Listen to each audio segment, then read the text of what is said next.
Estava desligado. Obrigado de novo. Boa noite a todos mais uma vez. Eu tentei anotar aqui o que todos falaram, os tópicos. Vamos ver se eu não me perco e quero ver se tento responder a todos. Então vamos lá. Começando com o Júlio, que foi o primeiro a se manifestar. O Júlio questionou a questão do escalonamento e dos prazos.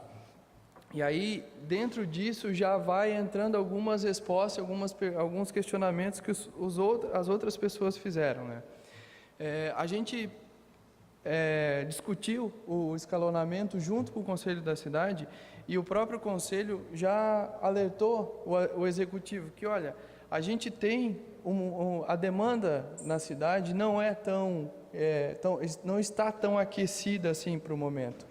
Então, foi uma discussão construída junto com o Conselho da Cidade e a gente escalonou, como o Júlio disse, do centro da cidade para a periferia, da onde pode ser executado o IPTU progressivo, prevendo que esse aquecimento do mercado venha a acontecer nos próximos anos. Hoje o mercado está desaquecido, mas a gente tem a esperança que ele volte a aquecer e a gente vai ter na semana que vem os instrumentos de indução que vão ser um fator de promoção para aquecer, ajudar a ser uma ferramenta para o aquecimento desse mercado. O tamanho da amostra é mais ou menos aquilo que o vereador Coelho identificou. Só de lote de terreno baldio para toda a área de adensamento prioritário, a gente tem aí de 20 a 25 mil imóveis. Se nós aplicássemos o IPTU progressivo no primeiro momento em todos esses imóveis, a gente teria uma enxurrada de oferta, o que poderia levar a um grande colapso do sistema. Então, por isso a gente escalonou. No primeiro momento, que aí já vem uma pergunta que o Maurício falou, o que a gente vai fazer? A partir do momento que o projeto entrar em vigor, a gente começa a notificação do setor especial 01, que é o centro da cidade. No nosso levantamento, a gente vai ter ali entre 40 e 60 imóveis que se enquadrariam nesse setor, que são os terrenos baldio praticamente, né? Esses são os primeiros imóveis a receber a notificação. Vão ter lá 2 anos para apresentar um protocolo de alvará. Apresentou o protocolo de alvará, o prazo é suspenso, até que o processo inteiro seja aprovado lá na SAMA, até que saia o alvará de construção. Depois que ele tem o alvará de construção, ele pode levar mais 2 anos para começar a empreender. E sendo ele de pequeno porte, ele tem 3 anos para concluir, de grande porte, 5 anos para construir. Então é um prazo bem generoso com o empreendedor. Ele vai poder escolher o seu produto, escolher o mercado que ele quer atuar para atender, para repassar esse produto que ele está criando. O Maurício questionou a questão de caso a prefeitura não tenha interesse em desapropriar, o que acontece? Ele continua pagando a alíquota máxima lá do IPTU progressivo, até o momento que findar a situação dele. Ele empreendeu, ele parcelou, aí findou, volta para a alíquota normal. Se a prefeitura tiver esse interesse, ela vai exercer a desapropriação. Se não, continua pagando a alíquota, se ele parou lá no último ano, na alíquota de 12%. A questão das calçadas, realmente aí é a questão jurídica que vai ser levantada, a gente pode convidar a nossa PGM para vir colaborar nessa discussão. A gente simplesmente adotou a tabela base, que é cobrada de IPTU hoje no município, e foi replicando. Entendo que se por uma questão judicial, a prefeitura ser notificada que não pode majorar o IPTU para imóvel sem calçada, esses imóveis vão entrar na outra alíquota, que é a alíquota base, e o IPTU progressivo não sofre nenhum tipo de prejuízo com isso. É uma outra questão. O vereador Rodrigo Coelho fez um comentário com relação ao aumento da carga tributária. Acho que o Fausto deixou bem claro isso, que é justamente isso que a gente não quer. É justamente isso que a prefeitura não quer, arrecadar com esse instrumento. A gente quer o quê? Acabar com os espaços vazios na cidade. A gente não apresentou aqui, por exemplo, o impacto financeiro do projeto, primeiro porque realmente é bem subjetivo o que vai ser impactado. Se todos eles cumprir o que é preconizado no projeto de lei, a gente não vai arrecadar nada, a cidade ganhou com isso e tudo bem. Com relação ao artigo 6º, inciso 3º, sobre os 60%, isso aqui, vereador, vai ser aplicado principalmente em algumas áreas da cidade onde a gente tem grandes plantas industriais abandonadas praticamente, velhas ou subutilizadas, que tem lá um escritório num cantinho ou no outro cantinho e tenta justificar isso como uma área utilizada. Tem grandes plantas em alguns bairros que tem lá um pequeno depósito numa parte do imóvel e ele quer justificar isso como sendo um imóvel utilizado. Isso aqui não se aplica, e acho que o senhor Vicente comentou, não se aplica no caso dele, que ele é um uso residencial. Está lá o primeiro item, o imóvel é de uso residencial, pronto.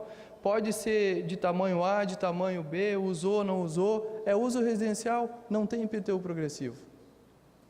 Agora, o empreendedor que tem uma casinha e comprou um terreno, e esse terreno está baldio, aí ele vai enquadrar naquele terreno baldio. Na casa dele, na minha propriedade, lá onde eu moro, não tem IPTU progressivo, seja o meu terreno, do tamanho que for e da área que for, desde que eu esteja morando lá ou alugando. Ou se eu tenho duas casas, essa casa está alugada, tem alguém morando lá, é de uso residencial, não vai pagar IPTU progressivo. Que mais? Aí, acho que o Rodrigo também comentou essa questão de ter 2 imóveis, vai pagar IPTU. Se os 2 imóveis forem de uso residencial, tiver alguém morando nesse imóvel, não paga. Se o imóvel estiver vazio, mas eu não consegui locar. O Fausto mostrou, a gente vai notificar, depois de notificar, está vazio, vai notificar. Tem 2 anos para o cara alugar o imóvel, não alugou, aí ele entraria para o IPTU progressivo. Isso vai ter um efeito positivo na economia, no sentido de, por exemplo, a gente tem no centro da cidade alguns imóveis comerciais que estão super valorizados os seus aluguéis. Gente querendo cobrar 12 mil, 15 mil reais um aluguel de uma salinha relativamente modesta no centro da cidade. E o imóvel está lá há mais de 1 ano parado porque não consegue alugar. O que essa pessoa vai fazer? Quando chegar perto de 2 anos, ele vai ser obrigado a baixar um pouquinho o valor do seu imóvel, do seu aluguel, para alugar, para não entrar no IPTU progressivo. Isso vai fazer com que a gente tenha um centro, por exemplo, mais vivo, um comércio vai se estabelecer ali, vai ser um valor mais justo do valor do aluguel, vai gerar emprego, vai gerar outras formas de arrecadação para a prefeitura que não do IPTU progressivo. Aí o vereador Coelho pergunta, quantos imóveis são da PMJ? Aqui, eu não trouxe esse número, infelizmente, mas um detalhe é muito importante, né? A prefeitura é dona de muitos terrenos muito pequenos, ponta de esquina, ponta de terrenos de 5, 10, 20 metros. Se a gente fazer um levantamento de quantos imóveis a prefeitura tem aqui, a gente vai ter um valor realmente alto.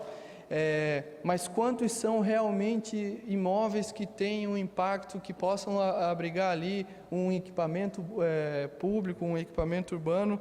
Esses já serão menos. Mesmo assim, a lei também diz que os próprios imóveis da prefeitura têm que ser ocupados. Aqueles imóveis que são da propriedade da prefeitura, que não estão ocupados, devem ser ocupados. Isso aí tem que virar uma política de governo também.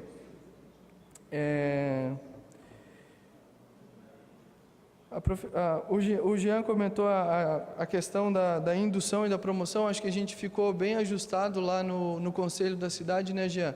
Que a gente mandaria os 2 projetos ao mesmo tempo para a Câmara de Vereadores, e foi o que o Executivo fez. O compromisso de mandar os 2 projetos ao mesmo tempo, e eles chegaram aqui ao mesmo tempo.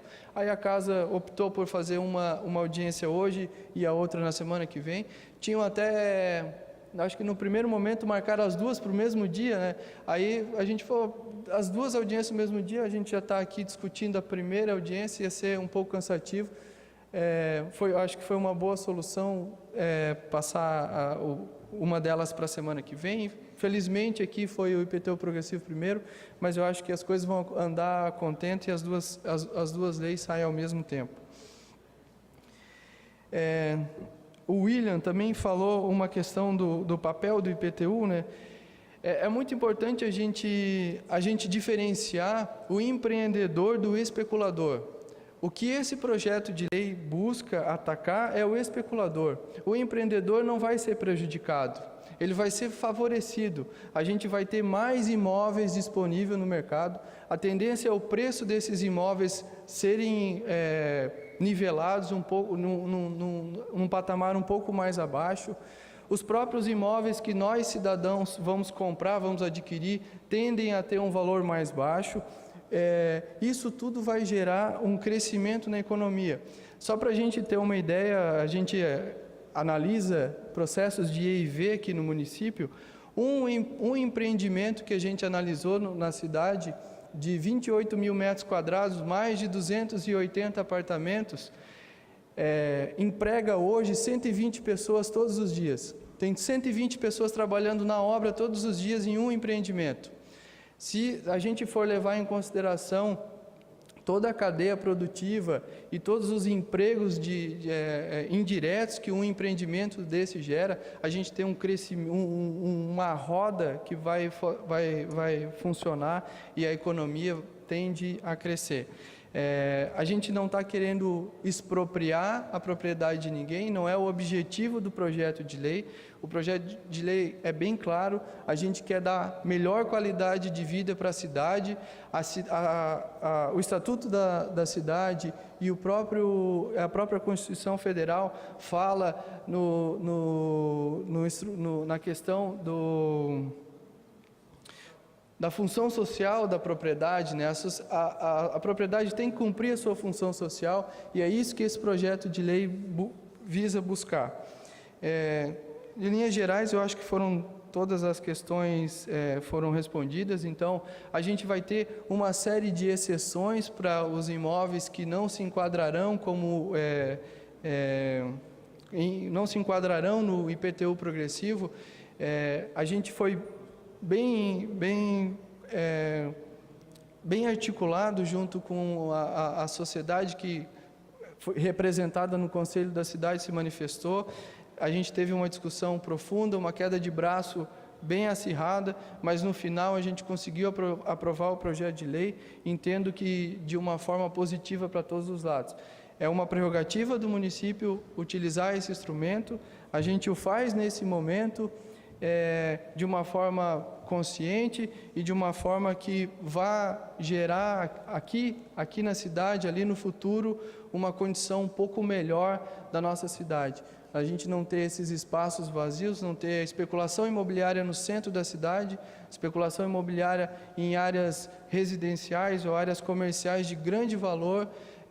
A especulação imobiliária não cabe nesses espaços. A gente pode gerar riqueza, pode gerar desenvolvimento, atrair pessoas, atrair atividades econômicas para diversificar o uso nessas áreas. Esse é o objetivo, no final de tudo, desse projeto de lei. Obrigado, vereador. Bom, Rafael, só uma pergunta, eu não me lembro assim de cabeça agora, quantas faixas viárias foram aprovadas na lote? Tens ideia? Acho que foi... Não tenho. Foi tem número, bastante, Quase 200. Pois é aí que temos que estudar, pensar, porque é em toda a cidade. Não, mas as faixas viárias não entram, é só na área de adensamento prioritário. Só na área de adensamento prioritário. Por exemplo, SA04, todas as faixas viárias de SA04 não vão entrar no IPTU progressivo. Essas áreas entram elas entram nos instrumentos de promoção, mas não entram no IPTU progressivo. Então, os setores...